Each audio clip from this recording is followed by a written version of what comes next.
What is suspicious to own but not illegal? I got pulled over late at night, and when the cop shined his light into the cargo area of my station wagon, the most visible objects were a shovel, rope, gloves, and the giant tarp-wrapped bundle of yard refuse I was bringing to the town compost in the morning. Surely there was at least one roll of duct tape or gorilla tape back there. At least he had a sense of humor about it when he strolled up to my window. So we're off to bury the body under the cover of night, huh? Officer, I think we both agree it isn't daylight work. Early worm gets the corpse. A candlestick, dagger, revolver, lead pipe, wrench, and rope. I think I have a clue of what's going on here. I'll be in the study. Professor Plum is in the study. Be careful. You need at least 16 pigs to finish the job in one sitting, so be wary of any man who keeps a pig farm. Growing up, my neighbor had one giant pig. I wonder if that was enough. A single pig can consume 2 pounds of uncooked flesh every minute. Hence the expression, as greedy as a pig. Do you know what nemesis means? Yes, it's a righteous infliction of retribution manifested by an appropriate agent, personified in this case by a horrible cunt, me. Lock picks.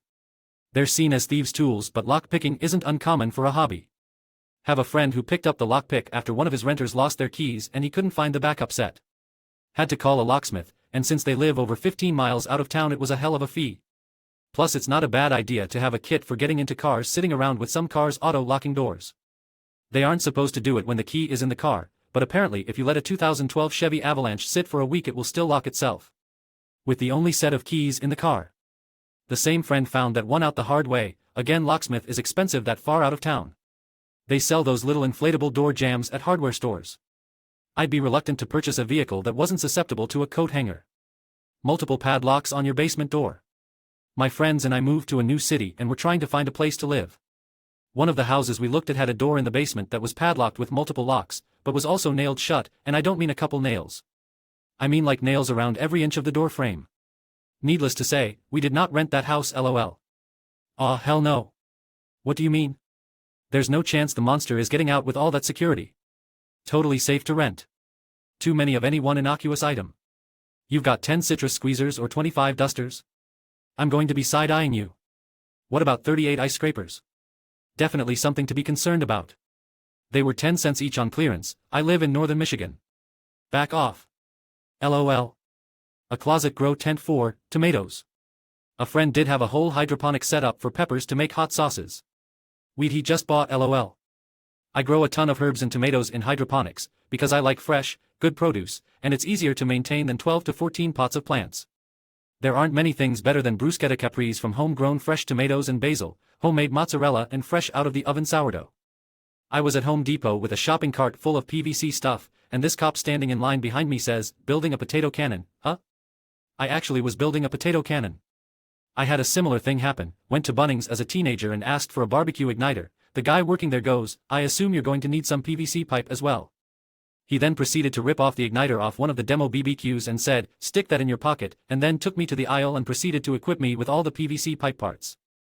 I worked at a hardware store in college, and loved helping people make beer bongs, potato cannons, etc. For me, water. My neighbors had well water and would dry up. They asked if they could run a hose and put it in their well. They would pay what was owed. Did this a lot last summer, no big deal, they paid. Then they bought a big above-ground pool. Filled it for them. They always paid. My part was always around the same, so I wasn't bent out of shape. One day the water meter guy knocked with an officer wanting to know why I was using so much water. I explained, showed the many hoses to reach my neighbors, and they were there to help explain. They explained to me that much water usage was throwing a red flag. So they were sent out to investigate to make sure no marijuana growing was happening. Make sure you go next door and make sure the pool is filled with water and just not a fake cover with 300 cannabis plants under it. That part of the movie made me laugh as a kid, but later realized how bad that had to smell.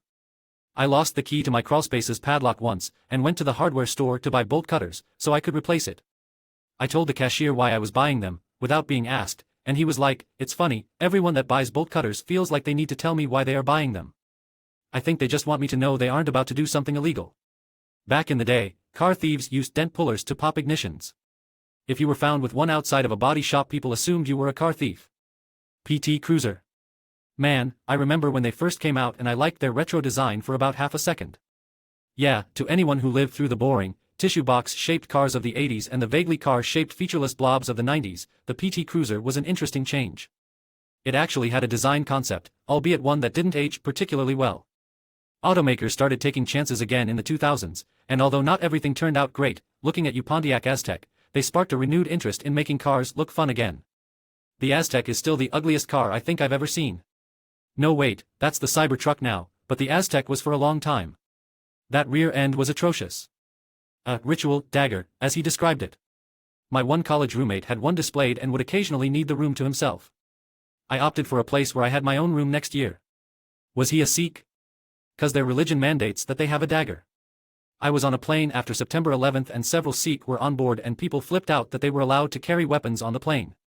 I think that's changed since and has to be checked. I get their argument to carry it. At the same time, I can understand the sentiment of the passager as well. Especially at that time.